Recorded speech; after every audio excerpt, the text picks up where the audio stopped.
Welcome sa Dris TV. Kung interesado ka sa ganitong news, huwag kalimutang isubscribe ang ating YouTube channel. Maraming salamat! Welcome po ulit sa ating panibagong update tungkol kina Kim and Paolo Abilino. Sa bawat update natin, tatalakayin natin ang mga pinag-uusapan sa mundo ng social media tungkol kina Kim and Paolo Abilino. Kaya naman kung hindi pa po kayo nakasubscribe dito sa ating channel nako, i-click nyo na po yan and isama nyo na din ang bell button. So, ayan, welcome back again sa ating YouTube channel mga kakimpaw, and sa update natin ito, ang pag-uusapan natin ay tungkol sa mga importanteng kaganapan kina Kim and Paolo Abilino. So, pasensya na po, ngayon lang tayo nakapag-update mga kakimpaw, pero wag kayong mag-alala, babawi tayo ngayong hapon or ngayong gabi. So, si Chinita Princess po kahapon or kanina ba to? Basta kahapon ata to mga kakimpaw, no?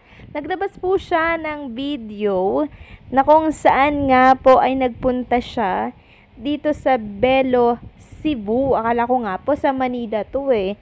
Pero nang tinapos ko yung video, sabi niya, sa Cebu daw itong Belo na pinuntahan niya. So, nagpa-pamper siya ng skin, mga kakimpaw, kasi sobrang babad po siya ngayon, mga kakimpaw, sa pagtitaping niya po para po sa kanilang series ng The Alibay. So, mabuti na lamang po, mga kakimpaw, dahil may clinic si Dr. Vicky Bello dito sa Cebu. Dahil syempre kahit busy po si Chinita Princess, meron siyang matatakbuhan. Sabi nga po ni Chinita Princess dito po sa kanyang Instagram post, currently shooting a new show here in Cebu, but a little Z tried to create its own storyline.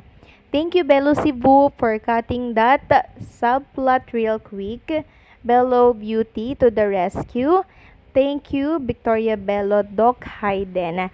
So, ayan mga kakimpaw, makikita nyo dyan, nakahiga po si Chinita Princess.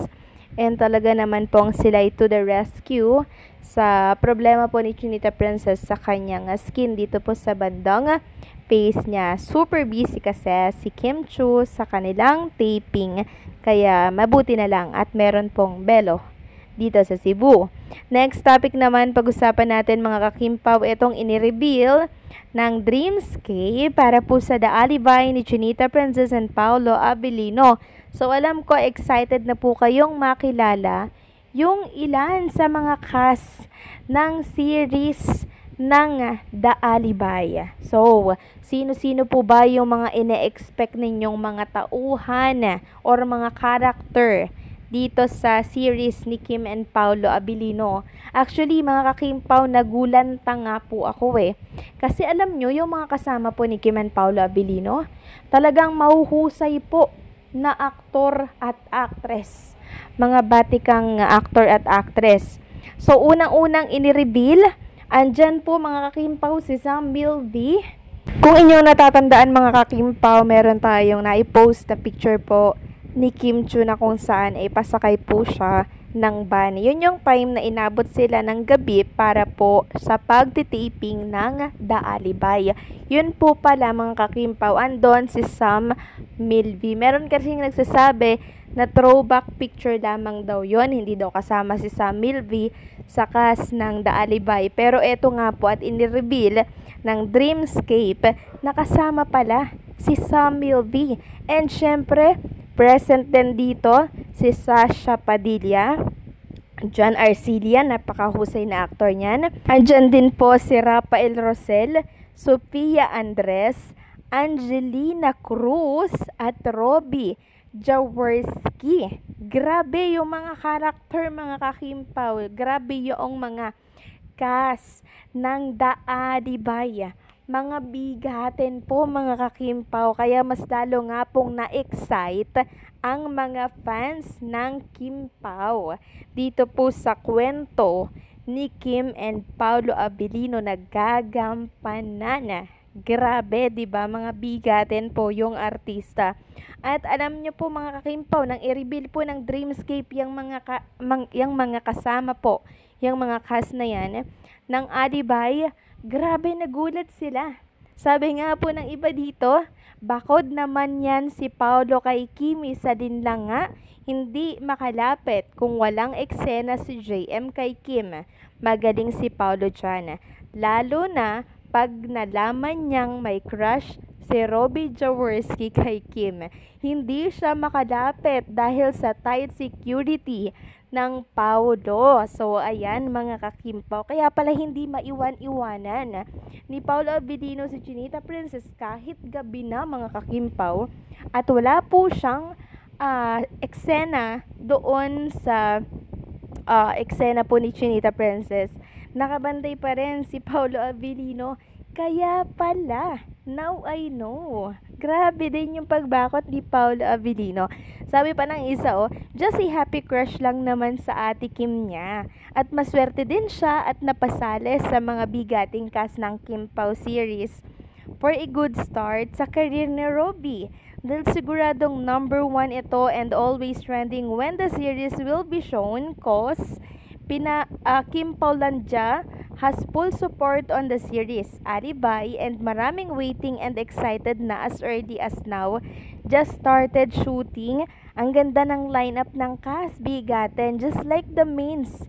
Kim Pao. Sabi pa nila dito, OMG, super galing ng mga kasamang artista, pati si Robbie J.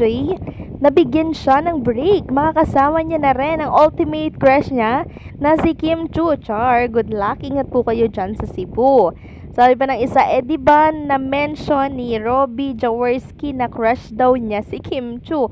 Tapos kasama pa pala siya sa upcoming teleserye nila. Buti na lang bagets pa siya kasi baka magselo si Paolo Abilino. So nagkatotoo daw nga po mga kakimpaw yung sabi ni Paolo na comedy na may action daw na konti tapos may pagka-suspense, etc. So, yan daw po yung genre ni Paolo Abilino. So, maganda, no? Maganda po itong kwento ng The Alibay. Nakaka-excite mga kakimpaw dahil doon sa mga character, sa mga cast na inireveal po ng Dreamscape. Mas lalo akong na-excite mga kakimpaw. Grabe na to, no? Talagang for sure parang yung datingan po ng Batang Quiapo. 'Di ba? Yan yung mga datingan siguro ng The Alibay. And gustong-gusto yan ng mga viewers, mga televiewers. So may bago na naman silang aabangan. And alam ko yung trailer pa lang yan, pagkakaguluhan na po yun pag inilabas na yun ng Dreamscape. And hopefully, once na ilabas po ng Dreamscape yung trailer na yun, i-repost na lang ng i-repost. Wag na sanang ikat kasi dapat mapunta yung views na yun sa mismong Dreamscape. Kasi sila yung nag-upload nun, mga kakimpaw. Sayang naman kung nanakawin po ng iba, diba? So, i-repost na lang natin, okay? So, anong say nyo dito, mga kakimpaw? Please comment down below. So, hanggang dito na lamang po ang update natin. Maraming salamat sa patuloy na pagsuporta.